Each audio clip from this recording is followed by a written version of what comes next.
Evening all, and welcome to another of my parents' guide to internet safety for kids. Before I crack on, firstly my wife bought me a new Philips Hue Bulb, which I've got in my office now for Valentine's. And as an aside, it's now part of my Alexa routine that I've mentioned before. Unfortunately, saying the word whilst she's in the room. Alexa, stop. When you mention her name when you're in the room, unfortunately she speaks. But yeah, I've hooked it up to one of my routines now, so that if I need a bit of a chill out, I can use a new word that I've set up with the light that goes into a nice orangey colour, and put some chilling music on. And I've mentioned that in I think a couple of my posts and a video that's one of my coping mechanisms, but maybe I'll do a proper video on it at some point. But yeah, tonight's episode is going to be on the subject of OnlyFans, which is something that's come to my attention recently, and I thought I'd do some research into it. And as with everything, something that's designed for a purpose, but is being misused and abused by sexual predators online. So this is basically what you're looking out for. So you can see that, you know, it's very swish, very crisp, and you know, looks awesome.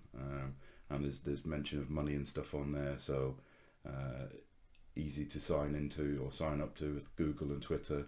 So yeah, all very professional looking, and you would think, what's the harm in something like that? What is the harm? That's what I hope to put across to you now and speak about.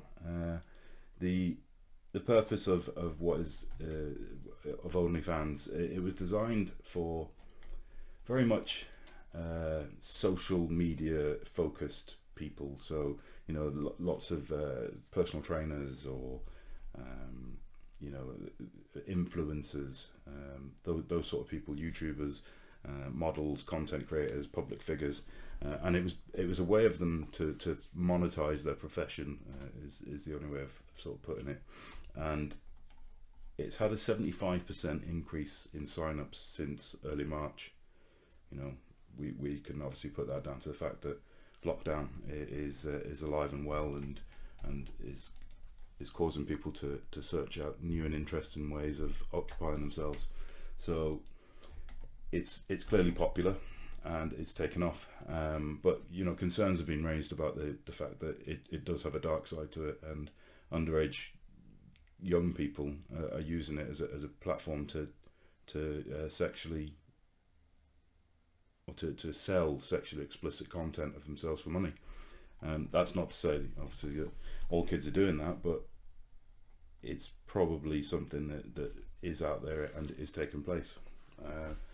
The minimum age limit for OnlyFans and their policy says 18 years or older, but we all know that a good policy is given a stiff ignoring by most people these days, in that the minimum age for a Facebook account is 13, but you know, who's following that as a guideline?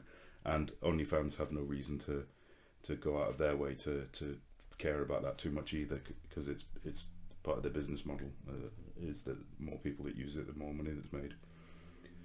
So the concerns that have been made is that it has become increasingly popular for people who've become, you know, unemployed due to the coronavirus pandemic. It's also popular among, you know, sex workers. They are out there. It's the oldest profession for a reason.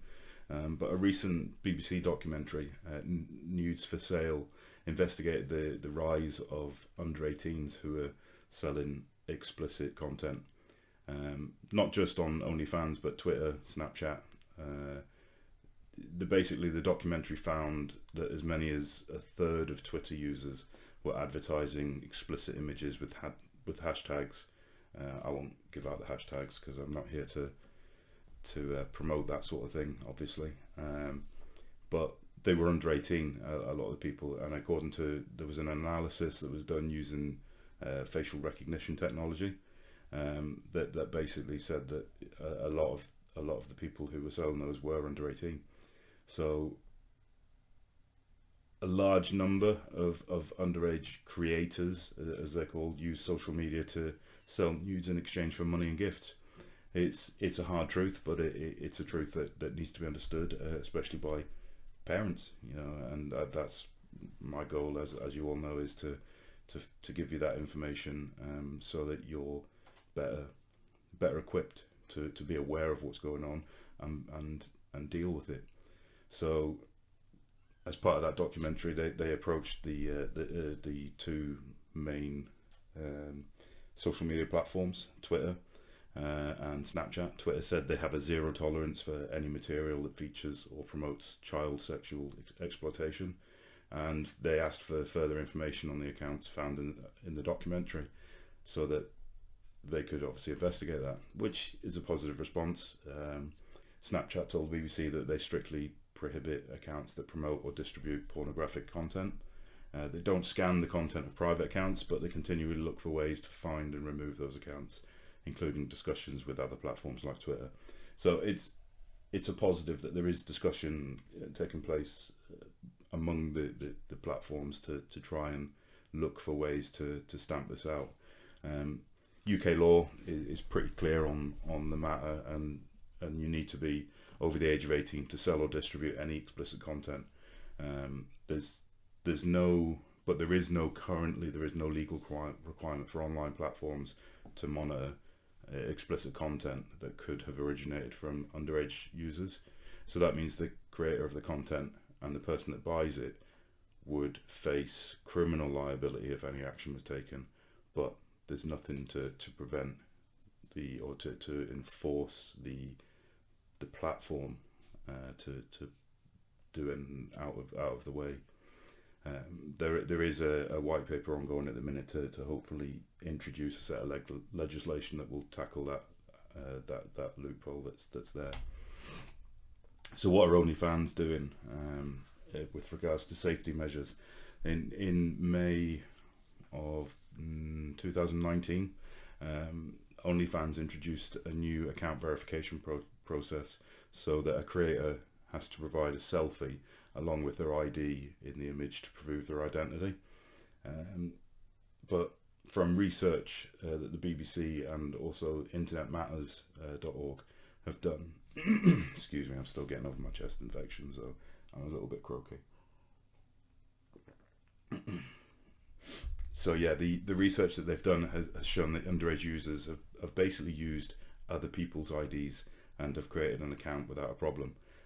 So that obviously suggests that the age verification process is not really strong enough or fit for purpose at the minute.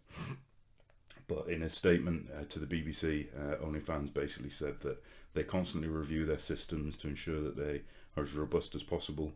If they're alerted to any underage individual who's gained or tried to gain illegitimate access to the platform, they always take immediate steps to investigate and suspend the account. However, a particular case where a 17-year-old girl says she signed up at age 16, although it took her several attempts to set up a profile after it was repeatedly reported and shut down. She used the ID of an older friend, even though they didn't look alike, and managed to use OnlyFans for 7 months using various profiles. So this, I suppose, is a case of the platforms will only do so much. Let's be honest, they will only do so much, and what they do is always going to be limited. So this is where parents and guardians and responsible adults, this is where their action comes into place, and knowing what the children are getting up to online and taking action. So we have to, as responsible adults, do our part to assist them to protect the kids from themselves effectively. Why do these teenagers and younger kids want these accounts? It's simple. It's money, and the appeal is there because they see that certain creators can make as much as 30 grand a month, but the amount of creators who are making that sort of money, tiny percentage. But they don't care, because the obviously it's advertised as you know, this platform that can make you thousands of pounds a month. So, you know, of course, most people are probably going to look at that and think, you know, I want a piece of that cash pie, and they're going to do whatever it takes to get there. It's one of these things that's difficult to try and describe and get around, is the fact that the platforms are there, and they are designed for innocuous reasons. They are designed for social, you know, social reasons, and because people are genuinely people watchers, you know, so they want to have an insight into these lives and see what's going on. But there will always be a dark side to all of these platforms, in that there's people there looking to exploit them, whether it's kids looking to use them for money making, or the sexual predators looking to use them for their, you know, their kicks.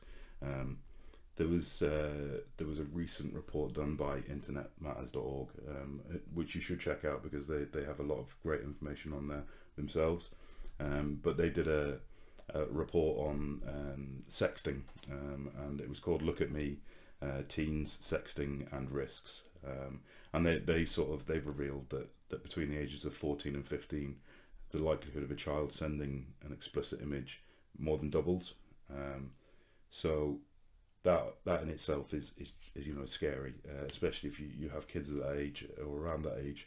You should be concerned by that, and it comes back to what I say on most of the videos I've done, is communication. and communication with your kid is the most important thing. That level of trust between you and your child, and the trust between you that they can come to you and talk about things if they need to. So you have to have those really frank conversations with them about, you know, sharing sexual explicit content, what happens when it's sent, and the fact that they lose control of that and it's gone. They no longer have control over who sees it or where it goes, or, you know, the fact is that if they're doing that, the risk of them becoming a target to a sexual predator or online grooming, you know, it becomes too great, and they place a target on themselves for these sort of people who trawl the internet for people that they can target. Or, you know, down the line it becomes for older people, it becomes a target for revenge porn.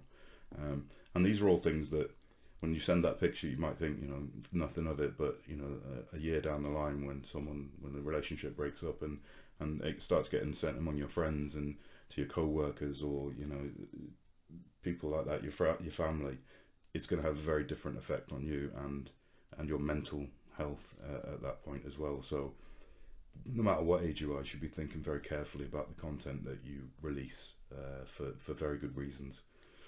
Privacy controls, obviously my other videos hopefully are helping towards locking those down for your children's devices and social media, and I'll continue to do those. If there's any in particular that people want to know more information on, drop me a message, put a comment, let me know. Filtering and parental controls, these cross the gambit of all sorts of things. You can have them on the devices, you can have them on the router, so depending on who your internet provider is, you may already have those settings available to you. If you don't know, you know, a Google search will very much help, or drop me a line. I'll do some research for you and do some content on it. But I think the main thing to take from all of this is that it's another app, or not apps as such on this one, another website and area that you need to be aware of, and hopefully are more aware of now. But have those discussions and help to protect your kid from the very nasty side of life that's out there, and which is part of the world we live in. But hopefully that's helped you with the information side of things a little bit. Hopefully if you've got any questions, you'll ask them. But if you are happy with the content, please just share it so other people can can learn from this as well. And remember to subscribe so you'll get to hear my dulcet tones again in the future with more content when I put it out there. Thanks very much, and catch you on the next one.